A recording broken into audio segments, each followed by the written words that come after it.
한 사회 어떤 국민 경제를 파멸에 빠뜨리는 가장 빠른 길은 화폐를 타락시키는 거라는 말이 있어요. 이게 케인즈가 한 말인데요. 한 국민 경제를 파멸시키고 싶으면 화폐를 타락시키면 돼요. 그러면 모든 거래 관계가 다 불신에 휩싸이고 저절로 경제가 이제 밑으로 꼬나박게 되어 있습니다. 한 사회를 타락시키는 제일 빠른 길은 언어를 타락시키는 거라고 저는 생각해요. 이 국론 분열이라는 용어 있잖아요. 저희 어렸을 때부터 아주 지겹도록 들었고요. 제가 20대 때는 저나 이제 노 대표님이나 뭐 우리 진중권 교수 같은 사람을 가리켜서 그때 박정희 정권 또 전두환 정권 때 언론 또 정부에서 뭐라 그랬냐면 국론 분열을 획책하는 좌경불순 세력이라고 그랬어요. 국론 분열을 획책하는 좌경불순 세력이요. 우리는 민주화 운동을 했는데, 그러니까 이 지금 국민이 분열되어 있다. 이게 되게 정상적인 거라고 저는 생각해요. 아니 어떻게 국민들의 의견이 하나로 모아져요? 그럼 불가능하잖아요. 우리가 의견이 다르다는 거 인정하고 그 의견들 중에서 어떤 것이 옳은지를 찾기 위해서 서로 논쟁하고 토론하고 또 경쟁하고 하는 거 아니겠습니까? 그죠? 그래서 저는 이 국론 분열은 문제다. 국민을 통합해야 된다. 이런 게 바로 적폐라고 봐요. 우리는 서로 다르다는 거 인정하고 같이 공존하면 되죠. 아까 1급수, 4급수 섞는다 말씀하셨는데요. 1급수, 4급수를 섞는 게 통합이 아니고 1급수는 상수관으로 연결하고 3급수는 농업수로하고 연결하고 그게 통합 아니에요? 각자가 자기 상태에 맞는 그런 위치에 가 있는 거. 근데 이제 4급수가 식탁에 오르거나 이러면 곤란하겠죠. 지금 적폐는 사회의 모든 분야에서 3급수, 4급수가 음료수로 등장하는 데 있는 것이다. 저는 그렇게 생각하고 이 4급수들의 이 외침에 대해서 귀 기울이지 말자. 그렇게 말씀드립니다. 예. 아니, 국론 분야를 획책한 것도 사실이고요. 제가 좌경이란 것도 사실인데, 불순하진 않았거든요. 순수했는데. 예. 요즘 적폐청산과 관련해가지고 여러 가지 개혁 관련 법안들이 국회 통과 못하고 계류 중이죠? 예, 지금 사실 국회에서 통과된 거는 그 특검 법안, 박근혜, 최순실 등을 수사하기 위한 특검 법안하고 그 다음에 박근혜 대통령 탄핵소추 의결안 요 두 가지만 통과됐을 뿐이고 나머지는 하나도 지금 통과 안 되고 있습니다. 아, 그래요? 예. 그것도 통과 못 시키면 사퇴하세요! 예. 예. 국회 해산해도 마땅합니다. 누구 흉내 좀 내봤습니다. 예, 그 중에서 가장 시급한 개혁 과제로 꼽을 수 있는 게 뭘까요, 지금?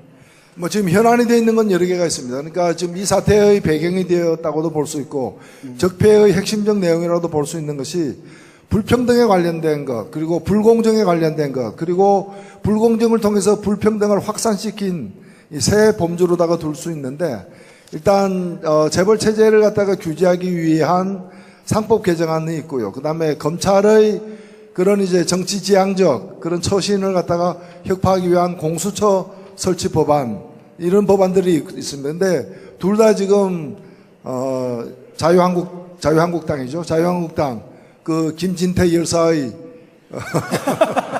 예, 곧 열사가 될 것으로 보여지는, 예, 그분이 자유한국당 법사위 간사인데 원내 대표들끼리 합의한 것조차도 이제 틀어막는 그런 행위로 인해 지금 막혀 있습니다. 예, 정의당 대선 승리 전진대 특집 노유진의 정치 카페 지금 일부 진행 중인데요. 그 첫 번째 주제에 대해서 좀 살펴봤는데 두 번째 주제를 넘어가려고 하다 보니까 두 번째 주제는 이제 자연스럽게 가야 될 때가 된 것 같습니다. 그래서 앞으로 두 번째 주제가 바로 이제 민주주의, 즉 노동이 있는 민주주의라는 주제인데요. 이 얘기를 좀 하려면 또 우리가 모셔야 할 분이 있을 것 같습니다. 그 얘기를 하거나 안 하거나 무조건 모셔야지. 우리 지금 왜 왔는데 우리 노유진 지금 삐끼 하러 왔잖아요. 예. 예. 우리 정의당의 대선 후보 심상정 후보를 소개합니다. 큰 박수로 맞아주십시오.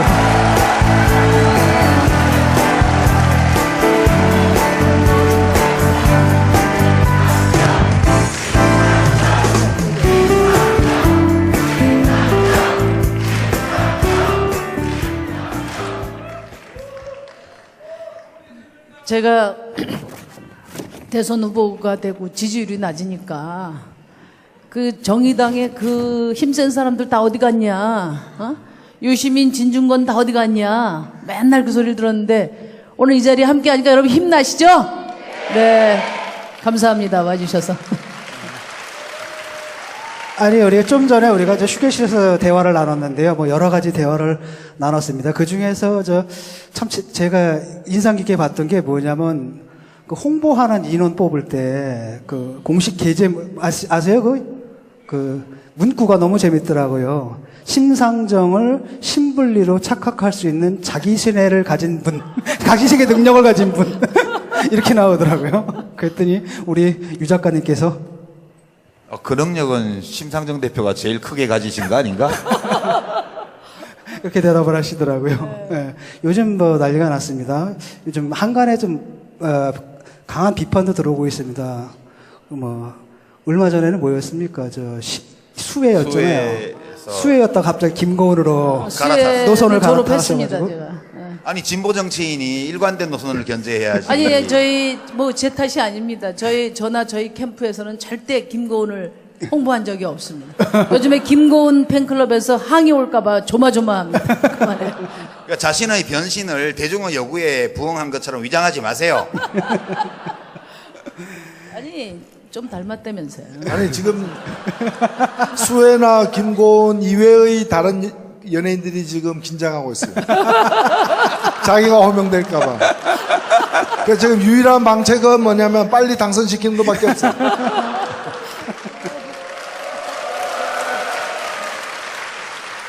우리 심상정 후보가 대통령이 돼도 그 비선진료 받으러 가서 김고은이라고 써놓거나 이런 일은 절대 없어요. 걱정하지 마십시오.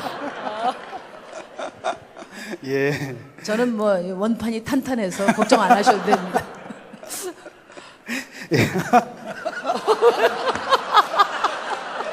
워낙 탄탄해서 실이 안 들어가. 아, 이렇게 걱정하지 마. 사회자가 이렇게 노골적으로 웃으면 안 되지.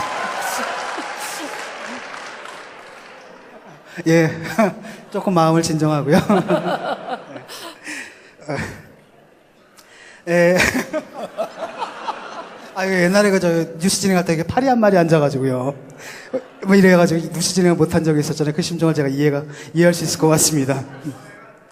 예. 그 노동에 있는 민주주의를 새 정부 제1 국정과제로 삼겠다고 하셨습니다. 노동에 있는 민주주의. 이게 이제 슬로건인데요. 이거 구체적으로 어떤 내용들입니까?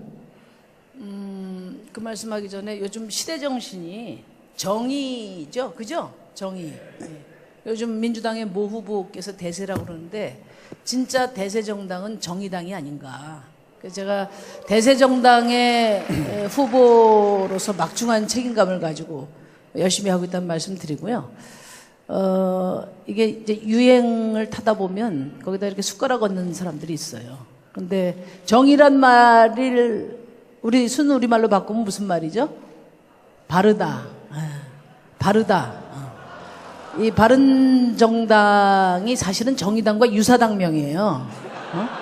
근데 민주당 하면 등록 안 시켜주니까 데모크라시당 하듯이 바른당으로 이렇게 등록을 한 거죠. 근데 뭐 조금 있다가 역시 짝퉁은 질 수도 있기 때문에 네? 짝퉁은 그냥 원조를 못 냅두고 있습니다. 아니 요즘 냅두고 여론조사표를 보니까 짝퉁은 원조를 못 이기더라고. 네. 저는 제가 20차례 어제까지 21번째 그 광화문 광장에 개근을 했는데 광화문 광장에서 가장 많이 울려 펴진 말이 이게 나라냐는 그런 절규잖아요. 그 탄식인데 그것은 저는 같이 좀 살자. 불의한 정권에 대한 분노만이었으면 그렇게 많은 우리 청년들이 나왔겠나 이런 생각이 들었어요. 그래서 저는 이 같이 좀 살자 이게 우리 국민들이 바라는 정의로운 대한민국의 핵심을 표현한 말이라고 생각하고요. 제가 말씀드린 노동 있는 민주주의는 열심히 일한 사람들은 보람을 갖고 또 일을 할 수 없는 사람도 인간 존엄이 최소한 존중되는 그런 사회로 가자. 너도 나도 너와 나의 노동이 안녕한 그런 사회가 돼야 된다. 근데 제가 여기서 드리고 싶은 말씀이 뭐냐면 큰 틀을 좀 봐주시라는 거죠. 좀 대정면 되다 보니까 많은 분들이 좋은 공약을 많이 내는데 이 공약의 이행 가능성이 중요합니다. 그래서 제가 노동 있는 민주주의를 다음 정부의 기본 가치로 하고 노동 가치 존중을 국정의 제일 과제로 삼아서 실질적인 개혁을 추진하겠다. 그런 것입니다. 그렇지 않고 그냥 공약만 많이 발표하는 분들 또 60년 재벌 정부를 승계하는 그런 정부라면 아마 지금 내놓는 공약 나중에 정책 자료집에서나 찾아봐야 될 것 같아요. 그게 제가 말씀드리는 노동 있는 민주주의입니다. 예, 저 구체적으로 조금 더 구체적으로 좀 들어가게 되면은 우리 사실 노동부가 있지 않습니까? 근데 사실 네. 노동 분지, 사용 분지 구별이 좀 잘 안 되는 측면도 있고요. 노동탄압부. 노동 탄압부. 그래서 그런 문제들, 그 정부 차원에서의 그 뭐랄까 그 노동 문제를 쉽게 말하면 삶의 문제라기보다도 무슨 경제상 관리 대상 이렇게 보는 좀 시각도 좀 있는 것 같은데 노동부총리 재신설을 제안을 하셨어요. 제가 그 환경노동위원회도 해서 고용노동부도 잘 살펴봤는데 지금 우리 당에 이제 이정미 의원이 고용노동부에서 잘 하고 있지만 고용노동부 장관 누가 맡는다고 해서 조금도 바뀔 게 없어요. 잘 아시지만 역대 지금 그 국무회의 정의당이 집권하면 뭐가 달라지냐 이야기할 때 국무회의가 달라진다. 제가 그런 얘기를 했습니다. 그러니까 지금 국무회의는 기획재정부나 국토부나 또 산자부 이런 경제부서가 기득권 부서가 거의 발언권을 주도하고 아니 뭐 박근혜 대통령 때는 아무도 발언을 못했지만 그분들이 다 주도하고 노동부, 환경부 또 뭐 여성부 이런 데서는 말 한마디도 제대로 못하는 거죠. 그러니까 그동안에 역대 노동부는 기재부의 방침에 따라서 사실상 재계의 노무관리부서와 같은 역할을 해왔다. 그렇기 때문에 국정 운영의 최고 가치로 노동 문제를 올려놓지 않고서는 이 엄청난 기득권 세력을 밀어내고 노동을 개혁할 수가 없다. 그런 점에서 제가 실질적인 개혁 정부의 상을 제시한 겁니다. 여러분 동의하시죠? 예. 이제 노동부총리 뭐 마음에 두고 있는 분이 있어요? 노동부총리 할 분은 많죠. 많아요? 이 자리에도 많이 있습니다. 지금 제가 보니까. 예. 과거에 그 프랑스에서 사회당 그 대선 후보였던 미테랑 후보가 이제 대통령이 당선됐을 때 제일 먼저 한 조치 중에 하나가 노동부 장관을 제1부총리로 해서 첫 강요를 갖다가 구성을 했습니다.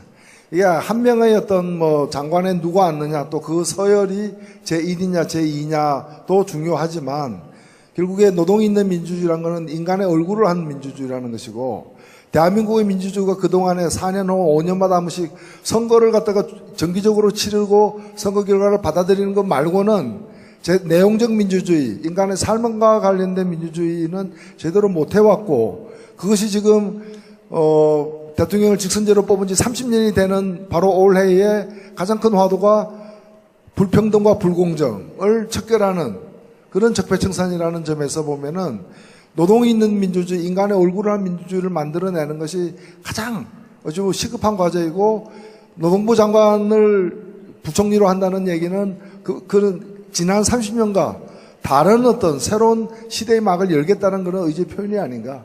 뭐 그런 점에서 저는 그걸 뭐 누가 맞느냐 이상으로 중요한 의미를 지니고 있다 생각됩니다. 그러니까 예전인가 지금도 그렇죠. 지금도 그 사회부총리라고 있어요. 여러분 들어보셨어요? 사회부총리? 예.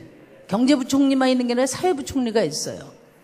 교육부 장관이 지금 사회부총리를 총괄하고 있는데 이른바 국가의 왼손, 교육, 복지, 뭐 또 노동 이런 분야를 총괄하는 그런 이제 직책을 만들어 놨는데 지금 우리 국민들 누구도 사회부총리가 있는지조차도 몰라요. 나도 몰랐어요. 몰랐어요.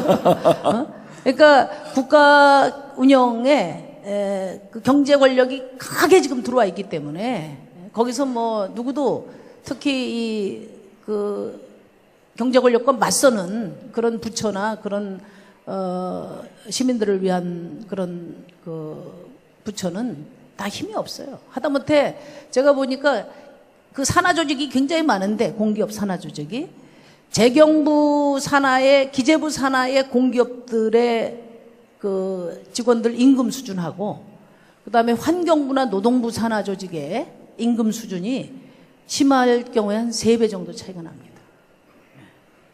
그래서 정부 부처 내에서도 기득권이 있고 또 갑이 있고 을이 있다. 지금까지는 노동은 갑을 병 수준에 있다. 병 수준에. 이것을 최우선 과제로 만들고자 하는 의지의 표현이다. 이렇게 생각해 주시면 될 것 같아요. 뭐 구체적인 체계는 아마 더 검토해서 바람직한 실효성 있는 방안을 찾아야 될 것 같습니다. 예, 또 하나가 요번에 이제 드러난 것이 다시 뭐 늘 있었던 일이긴 하지만 이번에 또 충격적으로 드러난 게 권력과 경제 사이의 유착, 정경 유착이라는 건 아니겠습니까? 특히 재벌 체제가 문제인데요. 최근에 제가 그 방송 프로그램을 통해 가지고 야권의 몇몇 유력한 대선 후보들을 만나서 인터뷰를 했는데 좀 약간 충격을 받은 게 있어요. 야권의 가장 유력한 그 후보인 그분이 제가 물어봤습니다. 그 재벌을 어떻게 할 거냐, 재벌 해체에 대해서는 어떻게 생각하시느냐 했더니 재벌 해체는 반대하시는 것 같더라고요. 그러니까 재벌 자체는 인정한다는 말씀을 듣고 제가 충격을 받았거든요. 왜냐하면 제 생각에는 재벌은 해체해야 된다. 말로는 그렇게 하고 실천적으로는 인정해버리는 그게 이제 그 당의 일반적인 스탠스였는데 이번에 아주 노골적으로 딱 그렇게 말씀하셔가지고 이제 충격을 받았는데요. 어떻게 생각하십니까? 지금 뭐 우리 노 의원께서는 그걸로 한번 이제 곤욕도 치르셨고 그랬었는데 정의당에서 아니 그 후보가 말씀하셔야지 이런 거를 뭐 우리 옆에서 좀 거들 테니까 일단 말씀해 보셔요. 네. 저야 또 이따가 또 말씀드릴 기회가 많고 오랜만에 우리 당원들하고 만나시는 우리 유시민 당원 또 진중권 당원께서 말씀 많이 해주시면 좋을 것 같습니다.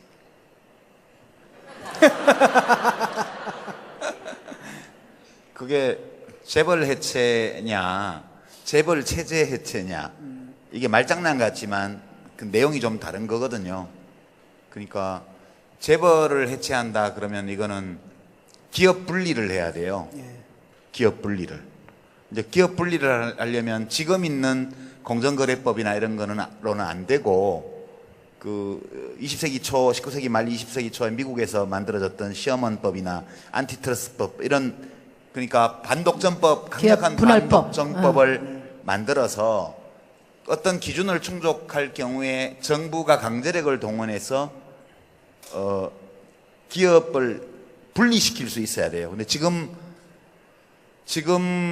그렇게 할 수 있는 법이 없어요. 그러니까 이제 그게 재벌 해체고 재벌 체제 해체는 그렇게까지는 안 가면서 그 재벌 시스템을 이용해서 불공정한 행위를 일삼고 시장 경제 질서를 해치고 그리고 소득 분배나 부의 분배를 더욱 불평등하게 만드는 이제 그런 것들을 못하게 하는 그게 재벌 체제 해체의 의미인데 대개 지금 야권의 대통령 후보들의 재벌 해체 또는 재벌 체제 해체라는 공약 표현은 좀씩 다르지만 강제적인 기업의 해체까지도 주장하는 후보는 없는 것 같아요. 지금 현재. 제가 공약을 냈습니다. 그래요? 왜냐하면은 이재용 씨가 구속이 돼서 하게 되면 이제 삼성을 어떻게 할 것인가가 중요합니다. 그래서 계열명령 분리제도 또 기업 분할법을 이번에 공약으로 냈습니다. 그 말씀 하시라고 제가 네. 따라드렸습니다. 근데 보통 이제 그 재벌 해체 이렇게 이야기하면 이제 많은 분들이 이런 것 같아요. 이재용 씨가 구속되고 지금 재벌 총수들이 다 구속되면은 경제 망하지 않냐. 가뜩이나 어려운데 네? 좀 봐줘야 되지 않냐. 이런 말씀을 많이 하시는데 근데 지난번에 이제 이재용 씨 수사하고 구속할 때 세계적인 그 경제 전문지들이 다 한결같이 대환영을 했어요. 그게 무슨 뭐 해외 자본이 여기 가서 다 먹으려고 환영한 게 아니고 영국의 파이낸셜 타임즈 같은 경우에는 이재용 씨 수사 구속을 이제야말로 대한민국의 지배구조가, 기업의 지배구조가 개선될 수 있지 않냐, 이런 청신호로 받아들이고 국제 투자자들이 대한민국에 돈을 걸고 있다, 이렇게 평가를 했거든요. 국제 투자 시장에서 우리나라 증권들이 별 대접을 못 받아요. 코리아 디스카운트라고. 그게 재벌들의 황제 경영 때문에 그런 거거든요. 근데 그런 점에서 세계 시장에서는 훨씬 더 이번 정경유착에 대한 수사, 근절, 이런 것들이 대한민국 발전에 그 기초를 강화시킬 것으로 이렇게 다 평가하고 있다는 거. 그리고 이재용 씨하고 삼성 대기업은 다른 거죠. 우리가 재벌 해체 이야기할 때는 이제 오로지 핏줄이라는 이유만으로 경영을 반드시 세습해야 되는, 그래서 이 과정에서 온갖 불법, 탈법, 정경유착, 비자금 조성이 다 일어나잖아요. 그리고 그런 사람들이 이 소유권에다가 경영권까지 쥐다 보니까 그게 지금 대한민국 경제의 최대 리스크라는 거 아닙니까? 예를 들면 골목시장 침탈이라든지 또 일감 몰아주기라든지 또 뭐 원화청 불공정 거래, 이게 이 재벌 3세의 땅 짓고 헤엄치기 경영 행태하고 아주 직결돼 있다. 그래서 저희는 그냥 재벌들이 그동안에 우리 노동자들 갈취하고 불법하고 하니까 밉고 분노해서 그냥 다 처단하자, 이런 얘기가 아니고 진짜 대한민국 경제의 건강한 발전을 위해서 너무나 필요하고 중요하다, 이런 생각을 갖는 겁니다. 그 연관해서 제가 하나 좀 말씀해 주시면 좋겠다는 생각에서, 지난 2월에 이제 우리나라의 경제학 연구단체, 학회, 경제학 학회들이 다 모여서 경제학 통합 학술대회를 했어요. 제가 거기 이제 토론자로 잠깐 나갔는데, 거기서 장하성 교수가 정리해서 발표한 데이터를 보면 1995년하고 2015년을 비교하니까, 그러니까 20년 동안요, 전체 국민소득 중에서 이제 민간 가계가 가져간 거, 그게 70%에서 60% 수준으로 약 10%포인트 감소했어요. 그러니까 지금 GDP 기준으로 말하면 연간 150조 원이에요. 연간 150조 원이 20년 전에는 민간 가계로 흘러갔던 돈인데 지금은 다 기업으로 가고 있다는 뜻입니다. 그러니까 이런 조건에서는 어떤 복지 정책도 분배 약화를 막을 수가 없고, 어떤 사회 정책도 경제적 양극화를 막을 수 없다. 그래서 이제 이 문제를 근본적으로 해결하지 않으면 한국 경제는 그렇지 않아도 성장률이 떨어지고 있는데, 그 저성장 속에서 일어나는 그런 국민 경제의 어떤 뭐 총생산, 국민 총생산, 이것마저도 이제 못 나눈다는 이제 그 지적을 하셨더라고요. 재벌 해체, 재벌 체제 해체, 뭐 어떻게 표현하든 그것도 하나의 내용이 되겠지만, 그것만으로 이 문제가 해결되지는 않을 것 같아요. 그래서 제가 그 민간 가계의 소득에는 노동소득만 있는 게 아니고 자산소득도 일부 있지만 전체 큰 틀에서 보면 대부분이 근로소득이거든요. 그래서 우리 심상정 후보께서 실제 제조업이든 서비스업이든 어느 분야든 간에 남에게 고용되어서 일하고 있는 분들의 몫이 커지지 않으면 이 양극화의 문제를 해소 못한다는 전제에서 볼 때 그 재벌 해체 이외에 어떤 정책들을 지금 내세우고 계신지 간략하게 소개를 좀 해주시면 좋겠어요. 저는 이제 가장 핵심적인 문제는 비정규직 문제와 또 노동권 문제라고 생각해요. 왜냐하면 정부가 모든 걸 다 해결할 수 없기 때문에 비정규직 문제, 최저임금 문제, 정부가 강력하게 정부 정책에 의해서 악화되어 온 정부 정책에 그러니까 친재벌 기득권 정치에 의해서 악화되어 온 것들을 정상화시키고, 나머지 시장 내에서는 우리 노동자들이 헌법상에 보장된 노동권과 시민권을 충분히 누리도록 해서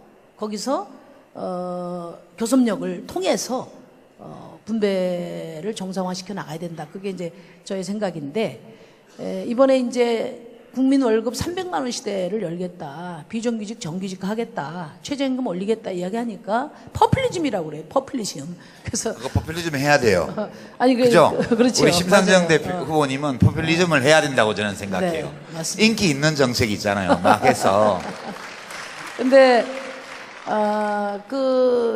룰라 브라질 대통령이 아주 중요한 얘기 했잖아요. 노동자들에게 주는 돈은 전부 비용이라고 이야기하고 기업들에게 주는 돈은 투자라고 이야기한다.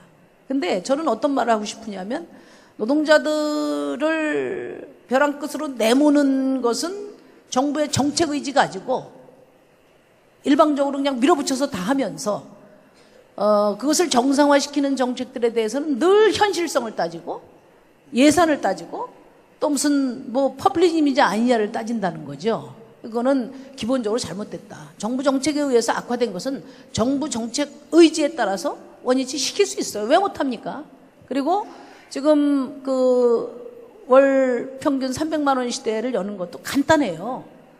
다들 비용을 어디서 댈 거냐 이야기하는데 돈이 우리 경제 주체 중에 가계, 정부, 기업 중에 가계는 지금 뭐 가계 부채에 지금 폭발 일보 직전에 가 있고 정부도 지금 어려워요. 정부도.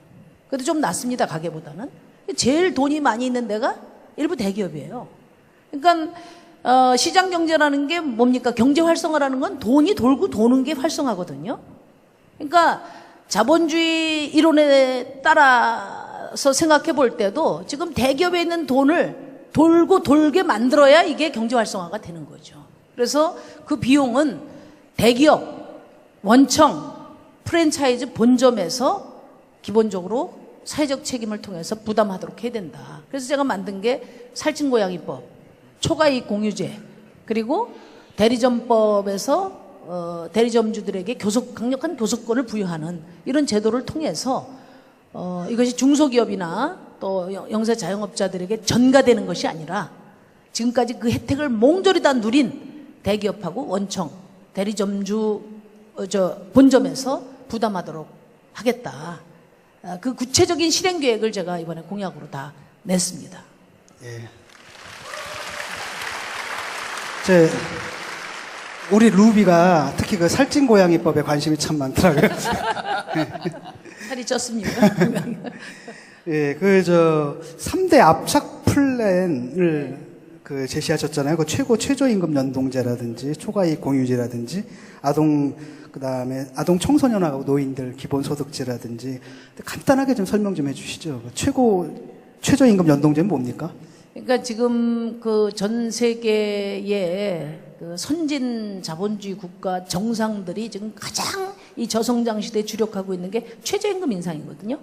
최저임금 인상하고 동일노동 동일임금 원칙을 강화하는 거. 뭐 오바마 전 대통령이나 또 뭐 메르켈이나 아베 전 총리도 지금 이거 가지고 사활을 걸고 있어요. 근데 우리나라는 최저임금 1만 원 인상 관련해서 아까 우리 유시민 작가께서 말씀하셨지만 지난 한 10여 년 동안 평균 물가 상승률보다도 못하게 올린 거예요. 그러니까 지금 제가 말씀드리는 1만 원은 매년 16% 정도 인상하면 되는데 노태우 정부 때 김대중 정부 때 16% 연간 올렸어요. 그리고 노무현 정부 때도 12%, 13% 올렸다고요. 근데 이게 이명박, 박근혜 정부 때 들어오면서 한 자릿수로 떨어진 거예요. 그것까지 다 도둑질해 간 거예요. 그러니까 그것을 하면서 늘 누구에게 핑계를 대냐면은 중소자영업자들 핑계를 댄다고요. 그래서 많이 버는 고임금 사장들도 최저임금과 연동해서 임금 상한제를 도입하자. 그게 이제 10배. 핵심이에요. 공기업은 10배. 민간은 한 30배 정도 됩니다. 그러니까 니들 돈 더 받고 싶으면 아래부터 올려라 이런 뜻인가요? 지금 아까도 이제 말씀하셨지만은 민간 부분보다 기업이 더 이렇게 더 많이 성장하게 된 것은 지난 20년간 장하성 교수가 얘기한 20년간 모든 자원 분배나 투자에 있어서 기업을 우선시했기 때문입니다. 예를 들면은 20년 전에 비해서 현재 우리 한국 기업의 기업 총부채가 2분의 1로 줄어들었어요. 근데 그 같은 기간 동안 가계부채가 4배가 늘었거든요. 그러니까 8배 차이로 벌어진 이 이유가 뭐 각 가정들은 좀 태만하고 기업들은 부지런해서가 아니라 예를 들면 우리가 국민의 세금을 이루어진 공적자금 하나라도 어디로 갔습니까? 주로 대기업 중에서도 재벌 대기업에 가지 그 위태위태한 골목에 있는 통닭집 이런 데 공적자금 간 역사가 없는 거거든요. 그래서 자원분배에 있어서 다 우선적으로 그쪽을 배려했기 때문에 점점 더 양극화가 이제 거기서 이루어진 것인데 이걸 바로잡는 여러 노력 중에 지금 심상정 후보가 또 정의당이 내놓고 있는 공약의 대부분은 뭔가 하면은 이미 발생한 격차를 좁히기 위해서 복지를 동원하는 것보다는 그 이전에 이 격차가 덜 벌어지게 하기 위한 1차 분배 과정에 개입하는 거예요. 지금 최고임금, 최저임금 연동제도 마찬가지고 초과이익 공유제도 그렇고 다 뭔가 하면은 사회적 재분배 과정에서 약자를 위해서 더 몫을 늘리는 것도 우리는 추진하지만 그 이전에 그러니까 병 주고 약 주면 안 된다 이게. 병 나는 것부터 시작해서 병이 덜 발생하도록 해야지 이미 병이 나 있는 상태에서 약을 더 많이 주는 게임에 우리가 더 많은 약을 주겠다는 게임으로 가지 않겠다라는 좀 그런 의지의 표현이라고 저는 봅니다. 제가 한 말씀만 더 붙일게요. 좀 우스개처럼 들리실 텐데 제 경제학자들은 이렇게 얘기를 해요. 노동시장에서 이루어지는 보상은 생산성 격차 때문에 그렇다. 그렇게 얘기를 해요. 그러니까 생산성이 높으면 돈을 많이 줄 수 있고 돈을 적게 주는 건 생산성이 낮아서 그렇다. 그렇게 얘기를 해요. 근데 제가 최근에 어느 상장회사에 사회이사가 됐는데요. 이사회를 가봤더니 처음 가봤습니다. 주총에서 저를 사회이사로 이제 해주고 주총이 문을 닫은 이제 끝나고 나니까 곧바로 이사회를 열었어요. 이사회에서 맨 먼저 한 일이 주주총회에서 금년도 그 임원 보수 상한액 그거를 이제 주총회에서 승인을 받은 다음에 그 상한액 범위 안에서 이사들이 모여서 자기들 월급을 결정하는 거예요. 아니 거기 무슨 생산성 지표가 있는 게 아니더라고요. 그냥 그 어떤 재벌 회장은 감옥에 앉아가지고도 연봉을 300억 받았잖아요. 그럼 그 사람이 300억 원어치의 부가가치를 그 기업에 만들어줘서 받은 게 아니고 그 사람이 자기 연봉을 결정할 수 있는 권력이 있기 때문에 300억이 된 거예요. 그래서 이게 임금격차에 관해서 경제학자들은 마치 자연법칙 비슷한 정의로운 법칙이 있는 것처럼 말하지만 그거 다 거짓말이거든요. 분배라는 거는 우리가 마음먹기 달린 거라고 제가 경제학도로서 양심상 말씀드리고요. 우리 정의당과 심상정 후보의 공약은 그런 경제적 법칙에 어긋나는 그런 포퓰리스트 공약이 아니고 우리가 마음먹으면 바꿀 수 있는 우리 사회의 분배 상태를 우리가 가지고 있는 건전한 상식과 양식 우리가 가지고 있는 선한 본능, 옳고 그름을 가릴 수 있는 능력 이런 거에 맞게 제안한 거기 때문에 포퓰리스트라고 욕하는 사람이 있으면 발로 한 대 차주세요. 예. 근데 방금 그 말씀하신 기업 총수가 감옥에 갔는데 감옥에 가서 그 사람이 2년 4개월 있었습니다.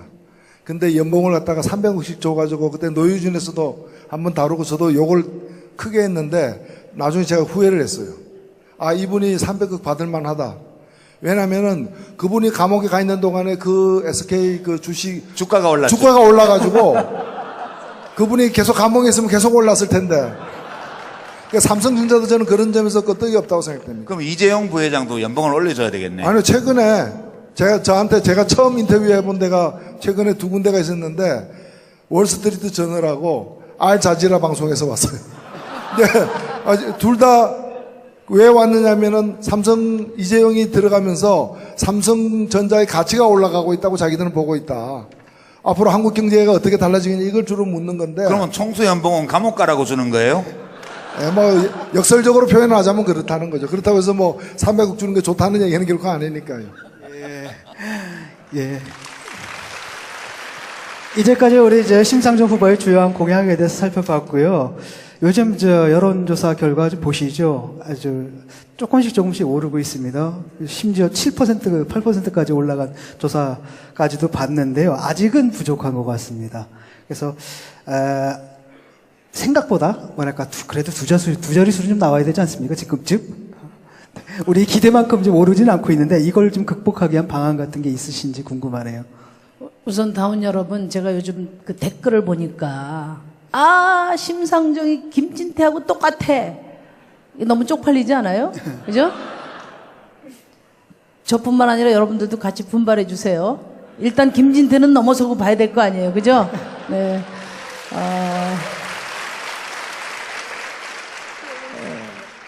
저는 이제 패족이라고 할 만한 자유한국당이 지금 한 15% 정도 나오잖아요. 그죠? 그런데 한 15%. 당 지지율 12%? 당 지지율. 15까지는 안 가고 한 11, 아니 많이 나오는 거는 그 정도. 12. 근데 저는 새로운 변화를 열망하는 우리 시민들이 그보다 숫자가 적다고 생각하지 않아요. 그죠, 여러분? 지금은 뭐 큰 당들이 그 큰 장이 섰는데 그 입구까지 틀어막고 지금 장사를 해서 저희 정의당이 시장 안에도 못 들어가고 그 문 밖에서 노점 지금 하고 있는 그런 형국인데, 예? 이 장사가 끝나고 나면은 어떻게 됩니까? 저는 실질적 변화를 열망하는 시민들은 다 정의당으로 올 겁니다. 민주당에서 대량 난민 사태가 날 수 있도록 제가 확실히 하겠습니다, 여러분. 아니, 요즘 전 세계적으로 난민이 못 오게 오려고 막으려고 난리인데. 우리 정의당은 난민을 환영하는 정당입니다. 우리 문을 활짝 열어놓도록 하겠습니다. 예, 그래서 우리 선대위에서 보트를 많이 준비하고 있습니다. 우리 대한민국 각 당의 보트 피플들을 받아들이려고 하고 있습니다. 그 다음에 이제 두 번째는 이번 대선의 의미를 우리 국민들에게 정확하게 전달하는 것이 중요할 것 같아요. 당선자 한 사람 정하는 것으로 끝나면 진짜 대한민국 미래가 없습니다. 민주당이 민주당 오른쪽하고 경쟁 구도로 이번 대선이 끝나버리면 저는 우리 대한민국 거기서 멈춰버린다고 생각해요. 이제는 이번 대선은 새로운 경쟁 구도를 만드는 대선이다. 저는 우리 국민들이 앞으로도 시간이 많이 남아 있습니다. 현상 유지냐 아니면 변화의 정치를 선택할 것이냐. 그 변화의 정치의 중심에 저와 우리 정의당이 있다. 이렇게 생각합니다. 그래서 우리 열심히 하면은 고지에 도달할 수 있습니다. 예, 알겠습니다. 진중권 당원께서도 열심히 해주시고. 그러지 않아도 제가 지금 출연하고 있는 그 프로그램에 제가 막 우기고 있습니다. 빨리 모셔와야 된다고. 지난번에 썰전 나가가지고 굉장히. 오늘 그 유시민 작가는 좀 어깨 이렇게 딱 펴고 왔을 거예요. 제가 사실 오늘 이 자리에 오면서 좀 억울했어요. 왜냐하면 그때 노 대표님께도 그렇게 제가 말씀을 드렸고 우리 이제 심 후보님 참모들한테도 제가 정의당 평당원으로서 이번 대선에 우리 당의 후보를 위해서 기여해야 될 100%를 썰전 초대로 하겠습니다. 더 이상 저에게 뭘 요구하지 마십시오. 이랬더니 그것만 해주면 된대요. 그래 그거 하고 나니까 또 여기 나오라는 거야. 누가 그렇게 말했어? 아니 도대체? 근데 제가 그 지난주인가요 그 뉴스룸에 8시 뉴스룸에 잠깐 나가서 손석희 사장을 만났는데 손석희 사장은 우리 후보의 그 썰전 출연이 온전히 자신의 노력 끝에 그래서 제가 이거 조사를 해보려고 그래요. 조사를 해가지고 둘 중에 한 명이겠죠. 그래서 나머지 한 명에게 새로운 요구를 할 겁니다. 새로운 출연 요구 할 겁니다. 그런데 이제 외부자들은 아직 못 나가셨잖아요. 예. 이게 진 교수가 저보다 당성이 많이 부족하다는 그런 증거가 될 거고요.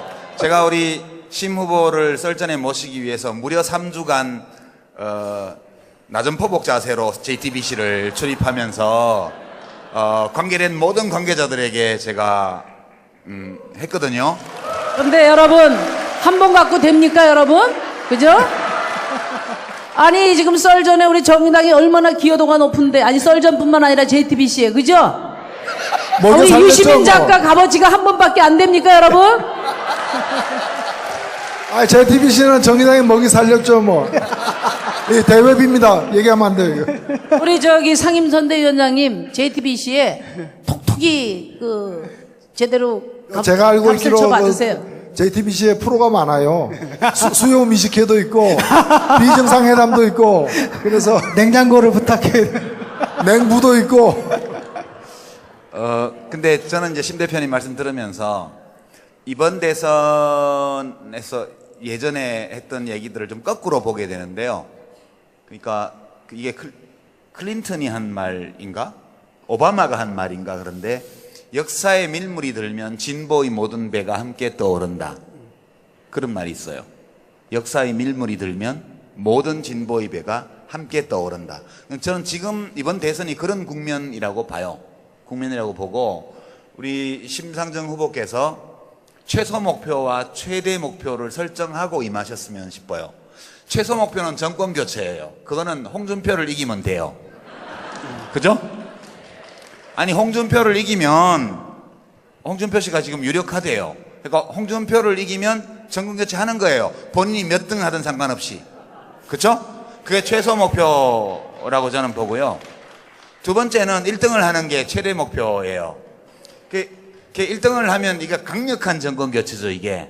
그러니까 우리 심상정 후보의 성적이 정권 교체는 이루어지는데 이 정권 교체가 어느 정도 강력한 정권 교체냐, 적폐청산을 얼마나 힘있게 할 수 있는 정권 교체냐, 대선 이후에 새로 들어설 정부의 정책 방향이 얼마나 더 정의로운 상태를 지향하는 정책이 될 것이냐를 미리 알려주는 그 뭐라 그래요 전문 용어로. 여하튼 리트머스 시험지 또는 예고편에 해당되는 거기 때문에 뭐 사실 1등 하긴 좀 어렵긴 하겠죠. 예, 그렇지만 일단 홍준표는 이겨야 되고 그리고 최대한의 득표를 해서 이번에 우리가 맞이하게 될 정권 교체를 아주 강력한 정권 교체로 만들어 주셨으면 좋겠습니다. 예. 마지막으로 하겠습니다. 예, 지금까지 정의당 대선 후보 심상정 후보와 함께 이야기 나눴습니다. 뭐 하실 말씀도? 뭐 마무리 발언하는 거예요? 예, 마무리 발언 해주십시오. 예, 우리 좀 유시민 작가께서 말씀하신 것처럼 그건 단순한 정권 교체가 아니라 힘 있는 정권 교체가 돼야 될 겁니다. 그런데 만에 하나 예를 들면은 문재인 후보와 자유한국당 후보가 또는 더민주당 후보와 자유한국당 후보가 막판까지 1, 2위를 겨누게 되면은 선거 끝난 뒤에 야권이 승리하더라도, 그래서 정권 교체가 되더라도 저 광화문 태극기로 밤낮 이제 태극기 아저씨로 가득 찰 것이고, 밤낮 바지 끌어내리려는 발목을 붙잡는 세력과 싸우느라고 정권 교체 효과를 보기 힘들 겁니다. 그래서 정말 차기 정권이 제대로 적폐청산을 하고 촛불 정신을 이어받으려면은 이번 대선이 민주당 후보와 정의당 후보가 1, 2를 다투는 그런 대선이 돼야 되는 거 아닙니까? 아니, 대통령까지 탄핵시킨 마당에 자유한국당 후보가 1, 2를 다투는 한 축을 담당한다면은 전 세계에서 대한민국 어떻게 보겠어요? 저 정신 있는 사람으로 보겠어요? 우리 자존심을 위해서도 반드시 우리 정의당이 1, 2를 다투는 후보의 하나가 돼야 되지 않겠습니까, 여러분? 마무리. 예. 요즘 분위기가 많이 바뀌었습니다. 그래요? 예, 잠시 외출 가 있는 동안에 우리 당 분위기가 많이 바뀌었어요. 조금 저- 기준을 세게 해주세요. 저보고 제가 출연한 방송 제작진에서 방송국 밖에서는 대통령 후보하고 사진 찍히지 말라고 그러더라고요. 그래서 진 교수 여기 앉고 저쪽에 심 대표 앉으시라고 그랬는데 시나리오도 그렇게 돼 있는데 이상하게 앉았어 지금. 제가 혹시 잘리게 되면 책임져 주시고요. 잘리면 정권 교체해서 다시 파견합시다. 정권 교체해서.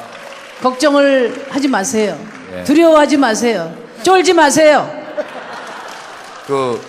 지금 단상에 있는 네 사람 중에 여당 집권 세력 해본 사람 저밖에 없어서 한 말씀만 마무리 삼아 드리면,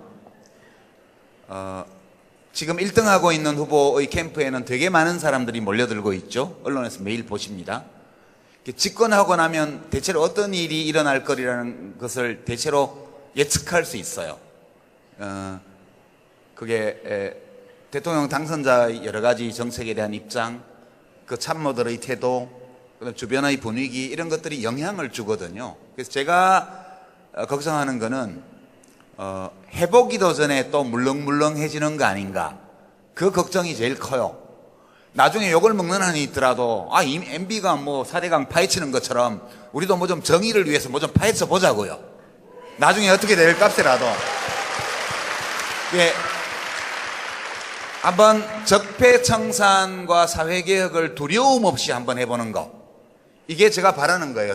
제가 예전에 여당에 있고 정부에 있을 때는 너무 많은 두려움에 휩싸여서 자기의 내면에 있는 그런 생각 이런 것들을 과감하게 행동으로 옮기지 못했어요. 실제로 용기가 부족했어요. 그래서 이번에 들어설 정부는 정말 좀 용기 있게 그 무슨 보수 언론의 선동에 휘둘리지 말고 또 스스로 자신의 능력에 대한 어떤 회의감에 빠지지 말고 정말 국민들의 소망을 등에 업고 확 한번 가는 정부가 되었으면 좋겠다, 그런 소망을 가지고 제가 지금 상황을 보고 있는데, 우리 심상정 후보가 많은 득표를 할수록 왼쪽의 눈치를 안 보면 안 되기 때문에, 그죠? 그래서 홍준표를 이기는 것이 되게 중요해요. 그게 이번 정권 교체의 성격을 결정하게 될 것이다. 그런 점에서 다 함께 노력했으면 좋겠습니다.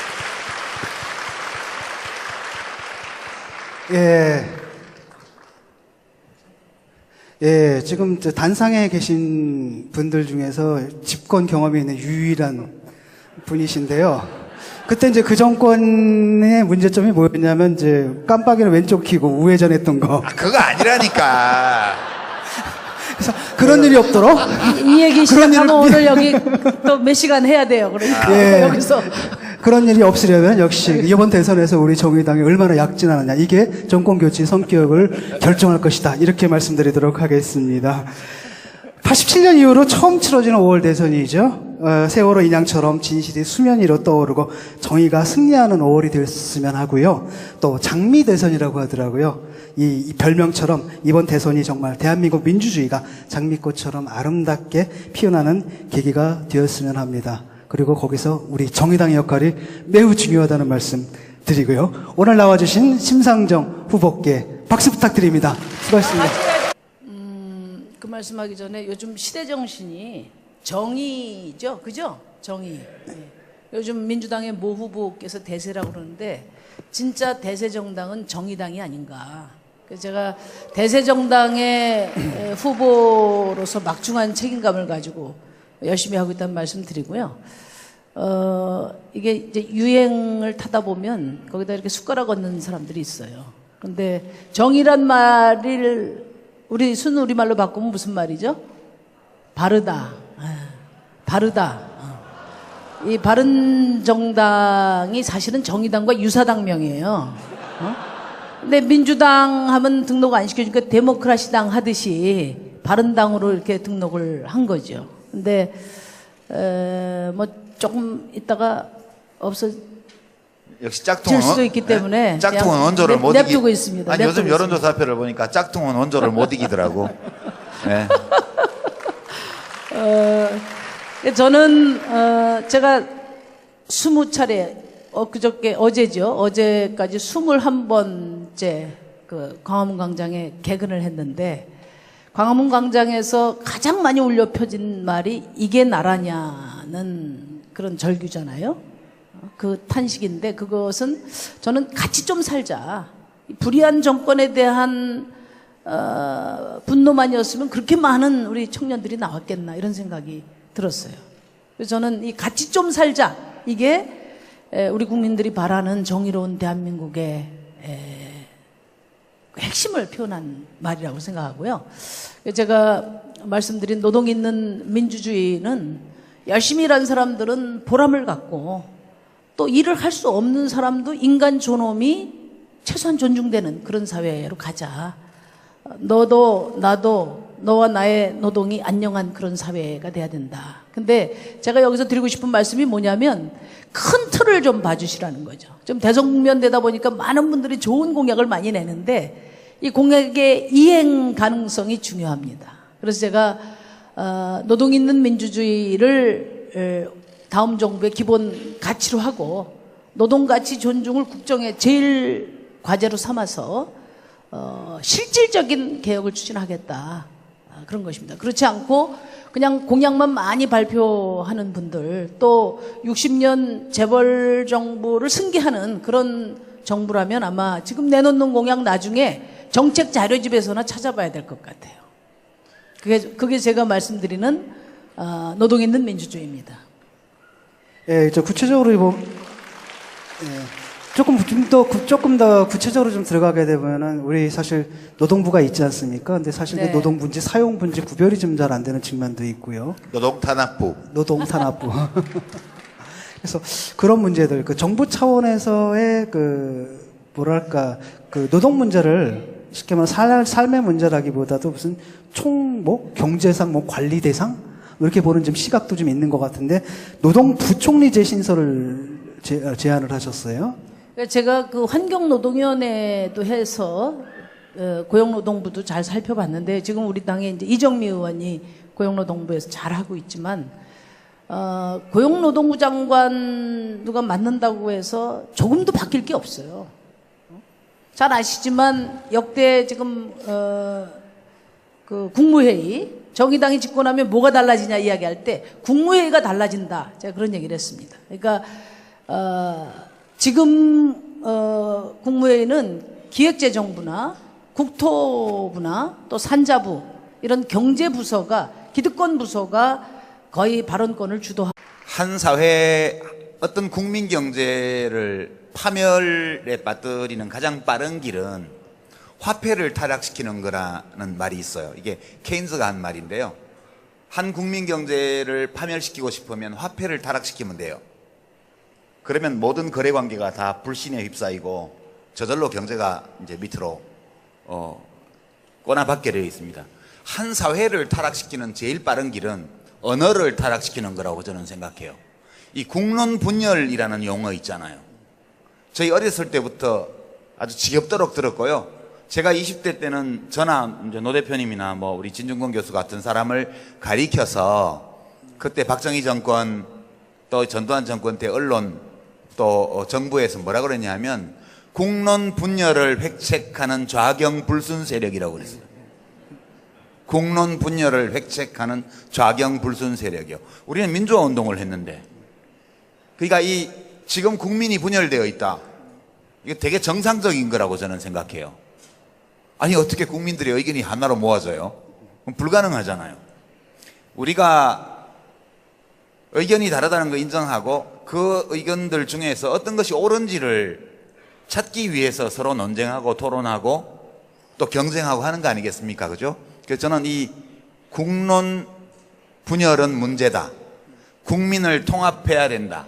이런 게 바로 적폐라고 봐요. 우리는 서로 다르다는 거 인정하고 같이 공존하면 되죠. 아까 1급수, 4급수 섞는다 말씀하셨는데요. 1급수, 4급수를 섞는 게 통합이 아니고 1급수는 상수관으로 연결하고 3급수는 농업 수로하고 연결하고 그게 통합 아니에요? 각자가 자기 상태에 맞는 그런 위치에 가 있는 거. 근데 이제 4급수가 식탁에 오르거나 이러면 곤란하겠죠.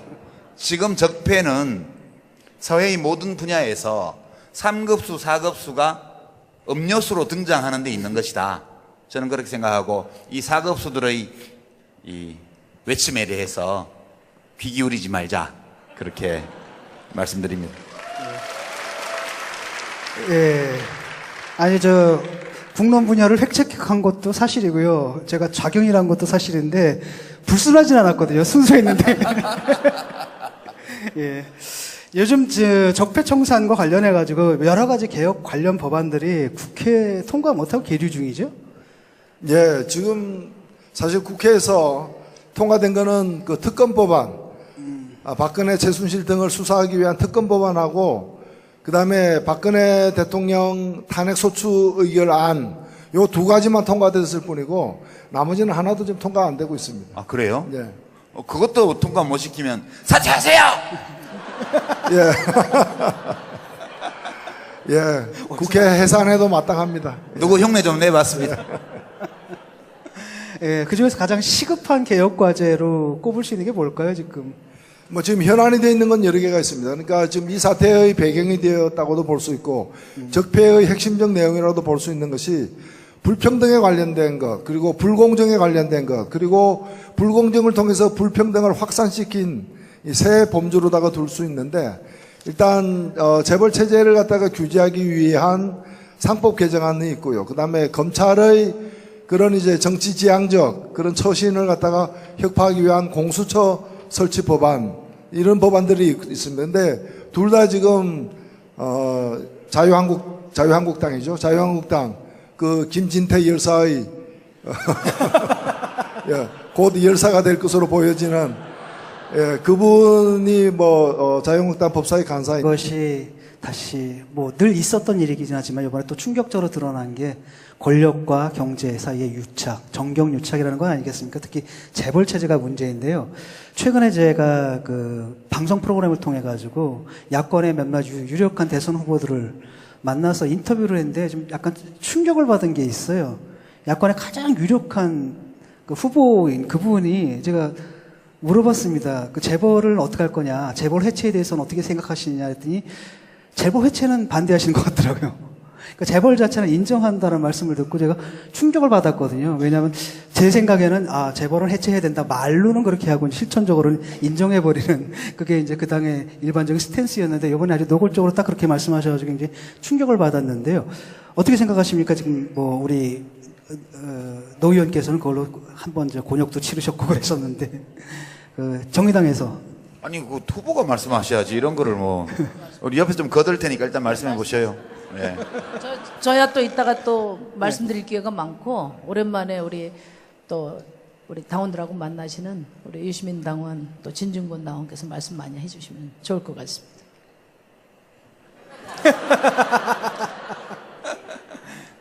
그게 재벌 해체냐, 재벌 체제 해체냐, 이게 말장난 같지만 그 내용이 좀 다른 거거든요. 그러니까 재벌을 해체한다 그러면 이거는 기업 분리를 해야 돼요. 기업 분리를. 이제 기업 분리를 하려면 지금 있는 공정거래법이나 이런 거는로는 안 되고 그 20세기 초, 19세기 말 20세기 초에 미국에서 만들어졌던 시어먼법이나 안티트러스트법 이런, 그러니까 반독점법, 강력한 반독점법을 만들어서 어떤 기준을 충족할 경우에 정부가 강제력을 동원해서 기업을 분리시킬 수 있어야 돼요. 근데 지금 그렇게 할 수 있는 법이 없어요. 그러니까 이제 그게 재벌 해체고, 재벌 체제 해체는 그렇게까지는 안 가면서 그 재벌 시스템을 이용해서 불공정한 행위를 일삼고 시장 경제 질서를 해치고, 그리고 소득 분배나 부의 분배를 더욱 불평등하게 만드는 이제 그런 것들을 못하게 하는, 그게 재벌 체제 해체의 의미인데, 대개 지금 야권의 대통령 후보들의 재벌 해체 또는 재벌 체제 해체라는 공약 표현은 좀씩 다르지만 강제적인 기업의 해체까지도 주장하는 후보는 없는 것 같아요. 지금 현재. 제가 공약을 냈습니다. 그래요? 왜냐하면은 이재용 씨가 구속이 돼서 하게 되면 이제 삼성을 어떻게 할 것인가가 중요합니다. 그래서 계열명령 분리제도 또 기업 분할법을 이번에 공약으로 냈습니다. 그 말씀 하시라고 제가 네. 따라드렸습니다. 근데 보통 이제 그 재벌 해체 이렇게 이야기하면 이제 많은 분들이 이런 것 같아요. 이재용 씨가 구속되고 지금 재벌 총수들이 다 구속되면은 경제 망하지 않냐, 가뜩이나 어려운데, 네? 좀 봐줘야 되지 않냐, 이런 말씀을 많이 하시는데, 근데 지난번에 이제 이재용 씨 수사하고 구속할 때 세계적인 그 경제 전문지들이 다 한결같이 대환영을 했어요. 그게 무슨 뭐 해외 자본이 여기 가서 다 먹으려고 환영한 게 아니고, 영국의 파이낸셜 타임즈 같은 경우에는 이재용 씨 수사 구속을 이제야말로 대한민국의 지배구조가, 기업의 지배구조가 개선될 수 있지 않냐, 이런 청신호로 받아들이고 국제 투자자들이 대한민국에 돈을 걸고 있다. 근데 원내 대표들끼리 합의한 것조차도 이제 틀어막는 그런 행위로 인해 지금 막혀 있습니다. 예, 정의당 대선 승리 전진대 특집 노유진의 송집 카페 지금 일부 진행 중인데요. 그 첫 번째 주제에 대해서 좀 살펴봤는데 두 번째 주제를 넘어가려고 하다 보니까 두 번째 주제는 이제 자연스럽게 가야 될 때가 된 것 같습니다. 그래서 앞으로 두 번째 주제가 바로 이제 민주주의, 즉 노동이 있는 민주주의라는 주제인데요. 이 얘기를 좀 하려면 또 우리가 모셔야 할 분이 있을 것 같습니다. 그 얘기를 하거나 안 하거나 무조건 모셔야지. 뭐 오늘.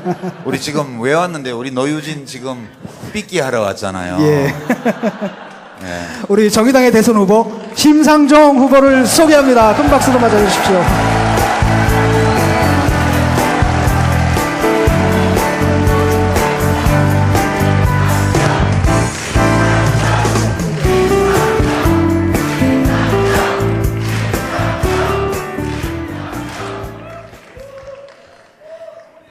제가 대선 후보가 되고 지지율이 낮으니까 그 정의당의 그 힘센 사람들 다 어디 갔냐? 어? 유시민, 진중권 다 어디 갔냐? 맨날 그 소리를 들었는데 오늘 이 자리에 함께 하니까 여러분 힘나시죠? 네. 감사합니다. 와주셔서. 아니, 우리가 좀 전에 우리가 이제 휴게실에서 대화를 나눴는데요. 뭐 여러 가지 대화를 나눴습니다. 그 중에서 참 제가 인상 깊게 봤던 게 뭐냐면 그 홍보하는 인원 뽑을 때 그 공식 계제 아세요? 그 문구가 너무 재밌더라고요. 심상정을 신분리로 착각할 수 있는 자기신뢰를 가진 분, 자기신의 능력을 가진 분 이렇게 나오더라고요. 그랬더니 우리 유 작가님께서 그 능력은 심상정 대표가 제일 크게 가지신 거 아닌가? 그렇게 대답을 하시더라고요. 네. 요즘 뭐 난리가 났습니다. 요즘 한간에 좀 강한 비판도 들어오고 있습니다. 뭐 얼마 전에는 뭐였습니까? 수혜였잖아요. 수혜였다 갑자기 김고은으로 노선을 졸업했습니다. 갈아타셔가지고. 제가. 아니 진보 정치인이 일관된 노선을 견제해야지. 아니 저희 뭐 제 탓이 아닙니다. 저희 캠프에서는 절대 김고은을 홍보한 적이 없습니다. 요즘에 김고은 팬클럽에서 항의 올까봐 조마조마합니다. 그만해요. 그러니까 자신의 변신을 대중의 요구에 부응한 것처럼 위장하지 마세요. 아니 좀 닮았다면서요. 아니 지금 수혜나 김고은 이외의 다른 연예인들이 지금 긴장하고 있어요. 자기가 호명될까봐. 그래서 지금 유일한 방책은 뭐냐면 빨리 당선시키는 것밖에 없어요.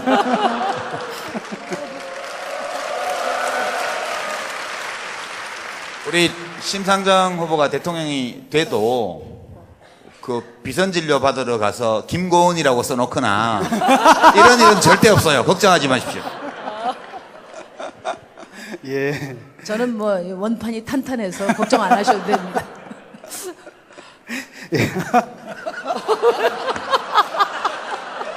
워낙 탄탄해서 실이 안 들어가. 아, 이렇게 걱정하지 마. 사회자가 이렇게 노골적으로 웃으면 안 되지.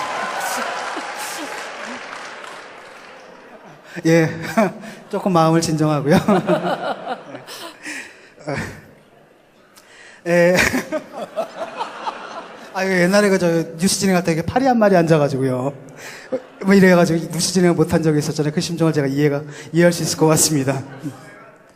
예. 그 노동이 있는 민주주의를 새 정부 제1 국정과제로 삼겠다고 하셨습니다. 노동이 있는 민주주의. 이게 이제 슬로건인데요. 이거 구체적으로 어떤 내용들입니까?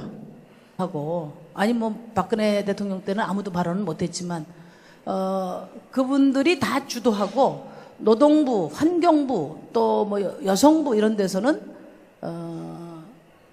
말 한마디도 제대로 못하는 거죠. 그러니까 그동안에 역대 노동부는 기재부의 방침에 따라서 사실상 재계의 노무관리부서와 같은 역할을 해왔다.